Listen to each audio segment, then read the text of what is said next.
নিশ্চয়ই এখানে উপস্থিত আছে।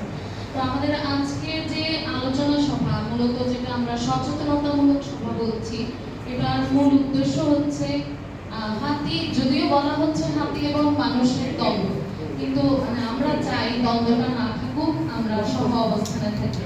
হ্যাঁ, তো এইটার আলোকে আমি আমার স্লাইডের শুরুতেই বলতে চাই যে আমরা যদি হাতিকে রক্ষা করতে চাই, পাশাপাশি মানুষের জীবন রক্ষা করতে চাই, তাহলে আমাদের সবাইকে সম্মিলিতভাবে এগিয়ে আসতে হবে। তো সেই ক্ষেত্রে শুধুমাত্র বন বিভাগ বা আইনশৃঙ্খলা বাহিনী কিংবা উপজেলা প্রশাসন এককভাবে তো আসলে আমরা এই দায়িত্ব পালন করেও করতে পারবো না, যেহেতু বনাঞ্চলের আশেপাশে যারা অবস্থান করছেন, স্থানীয় জনসাধারণ আছেন, আপনাদের সহযোগিতা একান্তভাবে প্রয়োজন।